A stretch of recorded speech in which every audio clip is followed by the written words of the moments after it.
Hello everyone. Today we're presenting our strategy analysis about On.com. On.com is a company, a luxury evening wear company located in London. So today our strategy will focus specifically in a new strategy to survive Brexit. So what's the problem? What's the problem that we are predicting to this?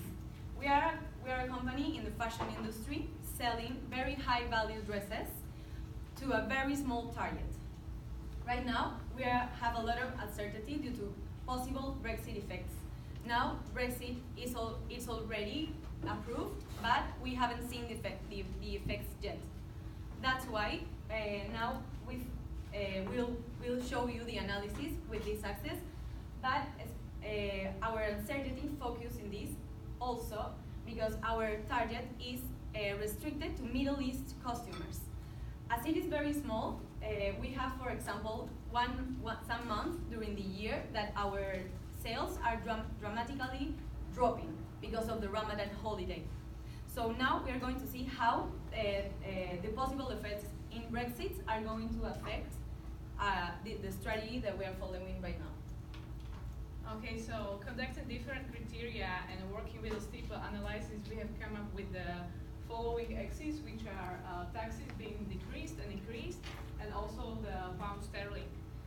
Specifically talking about high and low import and export taxes and a strong and weak pound. We named each scenario by our most valued designers, so just to stay a little bit objective. Yeah. Let us begin with describing a few of these possible scenarios.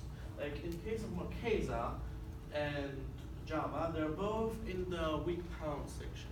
That is the scenario during which the foreign investors' power as well as tourism is at its highest. Like this is the moment when the foreigners decide when to come to London or anywhere else within the UK and buy possible goods from there. On the other hand, during the period of time when the pound is strong, like here is in Herrera and Luya, we see that this is when the domestic purchasing power is incredibly strong while the tourism decreases. These are the moments, especially during the Herrera, where the period of time in which the import taxes and the export taxes are at its peak. That's when the goods are being sold domestically as much as possible, even if they were previously imported, or they're just purely made in the country. However, at the same time, Lulier, the tourism still is present as well as the foreign investor power. However, it's being overshadowed by the domestic investor power as well as their purchasing power. So this is how more or less they are correlated between these four different scenarios.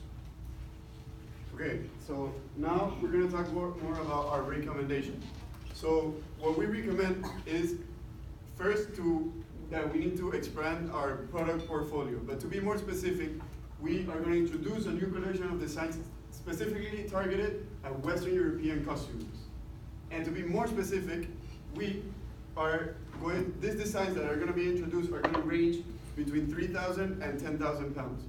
Why are we doing this? Because after analyzing our sales, and most specifically our average sales, those range between 5,000 and 8,000 pounds. So this way, with this widened range of prices, we believe we can sustain most effects of the axis of uncertainties we had based on Brexit. And always we will maintain, with this recommendation, we will still maintain the company's value proposition of luxury, design, and the brand and store name. So after having this recommendation, we introduced this recommendation in the different scenarios we had based on the axis of uncertainty. And we came to the conclusion that our recommendation would work in 3 out of the 4 scenarios, but it wouldn't work in the Marquesa scenario, which is the scenario that includes high import and export taxes, but a weak pound. So by adapting our strategy of broadening product line, we will definitely from our restricted Middle East market to an international market, and it will increase our profit and our competitiveness. But since we are moving our market, the competition position will be totally changed. But if we don't adopt our strategy, then in most of the scenario, we will have a problem. We cannot have enough sales to survive and probably go to bankruptcy. Only in the Java situation, which is most related to current situation, that is low tax and low pound situation, can the company have a possibility to survive. Okay, so just a quick summary. So we identified the key uncertainties being Brexit. So in order to, so for example, when we're looking at the potential import and export increase or decrease, and also the strength of the pound, this could deter our current customer base from visiting the UK and obviously spending money with us. So by introducing, adapting our product range could mean, or would mean that we're going to introduce and attract new European customers, which would then therefore spend money with us and overall increase our profitability as a company. And that's it. If you have any questions, fire away.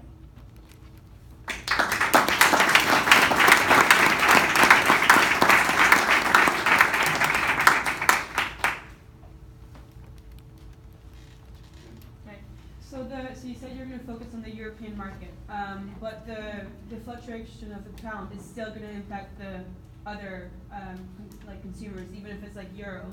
So why didn't you choose to focus on the domestic market, or at least have those two like sides of it? Okay.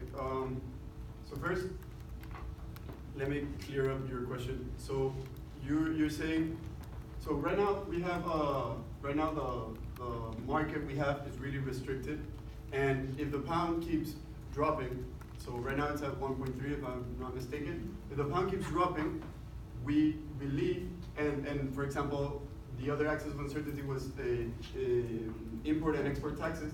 We believe that since we are importing our product to London, we're going to have little purchase power due to the low pound, and our costs are going to be higher. So that way we're not going to be able to sell to a more specific target, which is Middle Eastern customers. But by implementing or by including new customers, we're not as restricted as we were before, even though we might have like a low purchase power and our costs are going to be a bit high. That way we can attack the costs with new sales, for example. Yeah, you're diversifying to yes. But you said you're focusing on Europe, but what about the UK market?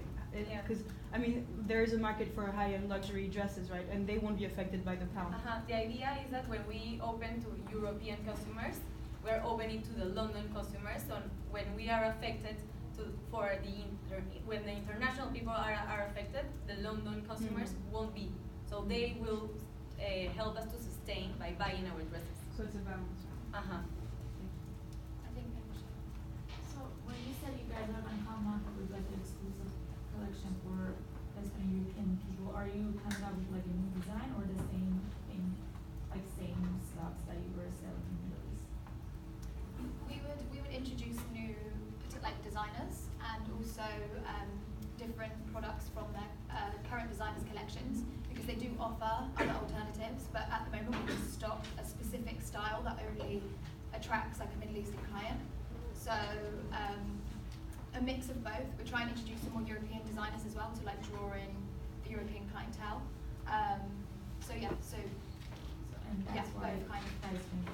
Exactly, yes. So we're going to maintain that price range as well. Yeah.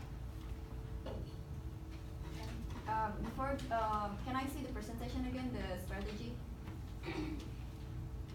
What part? The access, yeah. Yeah, before you guys choosing all the strategy, have you guys considered about if the Middle Eastern customer is not price sensitive, so all the taxes and the pound, whatever is that, is not affecting their purchasing power. So if you guys consider before that the purchasing power of Middle Eastern customer is not price sensitive, so the strategy will be totally different from this. But have you guys considered that? If the Middle Eastern customer is not price sensitive? At this point, we have viewed multiple different scenarios. So, like, to clarify your question, like you asking us whether we consider the price change, the value of the price in the Middle Eastern market. Is that correct? The No. value of the currency? No, what I'm saying is, before you guys making this strategy, have you guys considered that Middle Eastern customer, actually they're not price sensitive. So if you guys increase the price to the Middle Eastern market, they will be totally fine, and you guys still have a profit. I'm sorry, I just like questions. At this, Go ahead, Mika, go ahead. what you're referring to is our more higher end customers. Like these are the people who are purchasing the highest quality of our goods, which range up to what are the highest price? 50,000. These people indeed will mind the price shifts. However, what we have more focused on the other, like people who are focusing more on purchasing our lower cost goods which will diversify our customer base. Like as you said, you are correct, but at the same time, there are both people who will focus on the shifts in the price value Alright. at the same time. Okay, thank you, Mickey. So, Go on, you go. so what Mick is trying to say is that we do have a wide range of products. Is that the 10 minutes? Okay. But this is Q&A. Okay, so what Mick is trying to tell you is, after analyzing sales, we came up to the conclusion that our average sales are not on the higher end, but on the lower end of the spectrum. Right. So that way, we do not consider our customers to be completely, And the high end. completely like not sensitive about prices. They are affected by prices. We can tell that because of the average sales. So that's why our introduction of the product is on the lower half On the of the lower end, spectrum. yeah. Okay, makes sense. Thank you. And just to add, we still have a problem with Ramadan because even if we sell a lot of our stuff to the Middle Eastern customers, we still have a problem with Ramadan when they don't buy But anything. as much as, yeah. Thank you, Karen.